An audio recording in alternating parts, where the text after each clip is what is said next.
C'est-à-dire que typiquement des blancs vont aller filmer d'autres ethnies, d'autres cultures, par exemple des latinos ou alors des noirs ou des asiatiques, et qui ne se privent pas pour donner leur point de vue hyper raciste quoi. Et donc là le film dont on va parler maintenant est malheureusement l'un de ses plus grands représentants. Goodbye Uncle Tom, il est réalisé par Gualtiero Jacopetti et Franco Prosperi. Il est sorti en 1971. Et dans ce film, la direction Haïti où les réals ont été invités par François Duvalier, le président ou plutôt le dictateur à la tête du pays. Là, notre duo de réalisateurs a alors eu le droit de filmer n'importe où sur l'île et il pouvait exiger n'importe quel nombre de figurants. Vraiment, c'était carte blanche. Bon, ce qui fait qu'on va avoir des centaines de figurants haïtiens qui n'ont rien demandé, qui ne voulaient pas être dedans, mais qui ont été obligés de l'être pour participer à ce film et notamment à toutes ces scènes qui parlent d'esclavagisme.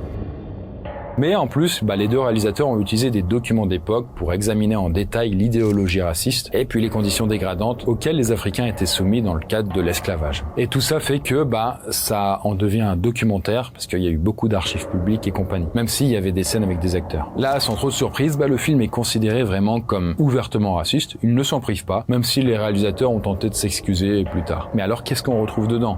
Ce qu'on peut trouver déjà comme scène, par exemple, c'est un homme sans main filmé en train de manger de la purée à partir d'une assiette, et tout ça dans un stress total. Mais aussi des jeunes filles qui sont humiliées dans des scènes de vente aux enchères, ou même des femmes enceintes, genre réellement enceintes, qui font partie d'élevage d'esclaves. Et pour le critique de film Roger Ebert, le fait que ce film, Farewell Uncle Tom, ait pu se faire une place dans le cinéma est clairement déprimant. Le film se réjouit des scènes de dégradation humaine. Et cette fois, il n'y a même pas l'excuse du documentaire. Chaque scène de ce film a été spécifiquement mise en scène. Malheureusement, Jacopetti et Prosperi ont pu trouver des personnes prêtes à subir les humiliations qui leur sont infligées dans le film. La plupart des Noirs du film sont apparemment des Africains contraints par la pauvreté à faire ces choses pour un salaire dérisoire de quelques jours. Il s'agit d'une exploitation cruelle.